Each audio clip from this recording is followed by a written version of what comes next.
Assalamualaikum warahmatullahi wabarakatuh. Kami di sini akan mempresentasikan atau menjelaskan mengenai tugas dari LMS, yaitu topik 1 mengenai ruang kolaborasi. Adapun anggota kelompok kami yang pertama ada Fitria Priyana, Yerli Agilia Putri, serta saya Zera Rismadara. Pembahasan yang pertama yaitu tentang behaviorisme. Berkaitan tingkah laku yang terjadi karena adanya pengalaman belajar, maka ada beberapa bentuk. Yang pertama yaitu bentuk stimulus, yaitu penyampaian materi, pembentukan karakter, pemberian nasihat, dan motivasi yang diberikan oleh guru kepada muridnya. Sedangkan bentuk yang kedua yaitu ada bentuk respon, berupa reaksi atau tanggapan dari murid terhadap stimulus yang diberikan oleh guru. Yang kedua yaitu sosial kognitif, adalah belajar dengan menirukan atau modeling. Dengan ini, sosial kognitif ini menggunakan bahasa yang mudah dipahami, memberikan ruang untuk saling bicara dan diskusi antar peserta didik, serta memberikan kesempatan kepada siswa untuk menyampaikan pendapat dan menjelaskan ide yang mereka miliki. Dan di dalam sosial kognitif ini juga, guru meminta peserta didik untuk menjelaskan materi pembelajaran di depan kelas dan mengajak peserta didik lain untuk aktif memberikan tanggapan. Serta guru memfasilitasi pembelajaran peserta didik dengan menggunakan media yang dapat memvisualisasikan materi yang disampaikan. Poin yang ketiga yaitu ada konstruktivisme, adalah membangun pemahaman berdasarkan pengalaman yang dimiliki. Seperti apa? Yaitu yang pertama, memberikan kesempatan kepada peserta didik untuk mempelajari suatu materi mandiri dengan observasi. Yang kedua, dapat memberikan peserta didik ruang untuk mengekspresikan idenya, lalu melibatkan pengalaman peserta didik untuk diskusi, dan juga dapat berupa memberikan kesempatan peserta didik untuk merespon pertanyaan. Selanjutnya yaitu model pembelajaran yang berdasarkan prinsip konstruktivisme. Yang pertama ada discovery learning. Sintaksnya yang pertama stimulus, lalu identifikasi masalah, pengumpulan data, pembuktian, dan generalisasi. Adapun discovery learning ini adalah mendorong siswa untuk menyelidiki sendiri, menemukan dan membangun pengalaman dan pengetahuan masa lalu, menggunakan intuisi, imajinasi, dan kreativitas, serta mencari informasi baru. Jika tadi adalah discovery learning, maka yang kedua yaitu inquiry. Adapun sintaksnya yaitu yang pertama pengajuan pertanyaan, setelah itu penyelidikan, proses analisis, presentasi hasil temuan, dan yang terakhir yaitu melakukan evaluasi dan refleksi. Adapun inquiry yaitu pembelajaran yang menekankan pada pengembangan keterampilan penyelidikan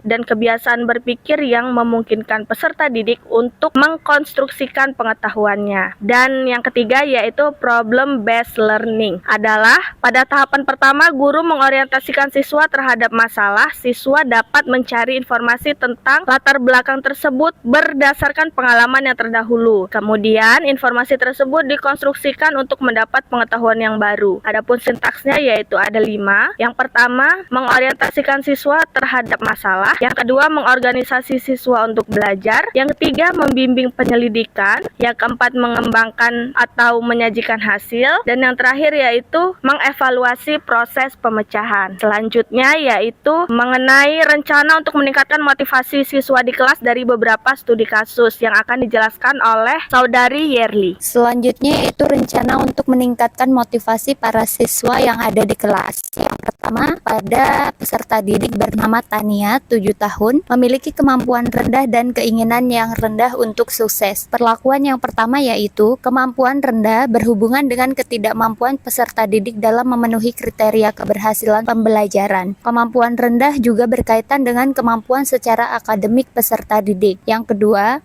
keinginan yang rendah untuk sukses berhubungan dengan menurunnya motivasi atau hilangnya dorongan yang membuat seseorang melakukan sesuatu dalam kurun waktu tertentu untuk memperoleh apresiasi diri sendiri dan orang lain. Motivasi intrinsik yang pertama yaitu menambah waktu belajar intensif dengan peserta didik, membangun suasana belajar yang kondusif. Yang kedua, menerapkan teori dan gaya belajar yang sesuai dengan peserta didik. Sedangkan motivasi ekstrinsiknya yang pertama menganalisis faktor internal dan eksternal peserta didik melalui pendekatan antara guru dengan siswa. Yang kedua, memberikan cerita atau pengalaman yang dapat menumbuhkan rasa percaya diri peserta didik. Selanjutnya yaitu teori belajar yang diterapkan pada Tania. Yang pertama, behavioristik, membutuhkan stimulus yang dapat dilakukan berulang-ulang untuk menghasilkan respon yang diinginkan. Kasus kedua adalah pada peserta didik bernama Samuel, berumur 10 tahun yang bekerja keras untuk menjaga harga dirinya pada tingkat tinggi, tetapi memiliki rasa takut akan gagal yang kuat. Berdasarkan piramida Abraham Maslow, kebutuhan yang paling dasar harus dipenuhi terlebih dahulu agar siswa dapat termotivasi. Berikut contoh piramida Abraham pada kasus peserta didik bernama Samuel. Yang pertama yaitu piramida tertinggi adalah aktualisasi diri, pengembangan diri, pemenuhan ideologi, dan lain-lain. Yang kedua, penghargaan, seperti pencapaian, status, tanggung jawab, reputasi, dan lain-lain. Lalu sosial, yaitu afeksi, relasi, keluarga, dan lain-lain. Rasa aman seperti keamanan, keteraturan, stabilitas, dan lain-lain. Piramida yang paling bawah adalah fisiologis, seperti makanan, minuman, tidur, pakaian, dan lain-lain. Pada kasus Samuel, hal yang dapat dilakukan motivasi ekstrinsiknya yaitu kebutuhan fisiologis, mengkonsultasikan kebutuhan fisiologis dengan orang tua, dan membimbing untuk membuat jadwal harian. Yang kedua yaitu rasa aman, memberikan arahan untuk tidak melakukan perundungan dan pencemooh apabila terdapat siswa yang gagal melakukan sesuatu. Motivasi ketiga yaitu kebutuhan sosial dengan pendekatan secara emosional dan memfasilitasi kegiatan diskusi untuk mempererat ikatan antar teman-temannya. Selanjutnya yaitu motivasi intrinsik. Yang pertama, dengan memberikan arahan untuk mendekatkan diri kepada Tuhan, fokus pada tujuan, membiasakan untuk menikmati setiap proses. Di sini saya Fitria Priana ingin melanjutkan presentasi yang dilakukan oleh teman saya tadi, yaitu saat ini kita akan membahas kasus tentang Sandra dengan usia 13 tahun yang tenang di kelas dan meremehkan keterampilan mereka. Membangun perspektif humanistik pada peserta didik di mana motivasi lebih ditekankan pada kemampuan pertumbuhan pribadi peserta didik terkait emosi dan perasaan dan komunikasi yang terbuka antara peserta didik dan guru. Untuk motivasi intrinsik sendiri, memacu peserta didik dengan memberikan stimulus untuk menumbuhkan sikap yang lebih positif, rasa menghargai, dan peka terhadap lingkungan. Sedangkan motivasi ekstrinsik sendiri mengadakan kuis yang dijawab secara berkelompok agar peserta didik dapat saling bekerja sama dengan apresiasi berupa tambahan poin atau nilai bagi kelompok yang dapat menjawab pertanyaan secara cepat dan tepat untuk memicu peserta didik lebih aktif mengasah pengetahuan dan keterampilan yang mereka punya. Sedangkan untuk kasus Robert 16 tahun yang menunjukkan sedikit minat di sekolah dan saat ini tinggal bersama bibinya dan Adan tidak dapat menghubungi orang tuanya. Motivasi rendah untuk melakukan kegiatan sekolah, upayanya adalah bisa dengan meningkatkan motivasi intrinsik dan ekstrinsik serta menerapkan perspektif humanistik terkait motivasi oleh Abraham Maslow. Motivasi intrinsik memberikan stimulus positif yang berulang-ulang untuk menumbuhkan minat, misal dengan selalu memberikan apresiasi terhadap pencapaiannya serta meminta untuk menuliskan tujuan yang ingin dicapai selama di sekolah dan setelah lulus dari sekolah. Untuk motivasi ekstrinsik sendiri, melakukan home visit kepada bibinya agar tercipta lingkungan rumah yang kondusif untuk mendukung kegiatan pembelajaran di rumah, misal dengan memberi perhatian atau kasih sayang yang lebih lagi. Pada kasus Robert 16 tahun yang menunjukkan sedikit minat di sekolah dan saat ini tinggal bersama bibinya dan Adan tidak dapat menghubungi orang tuanya, dengan mengimplementasikan pembelajaran behaviorisme terdapat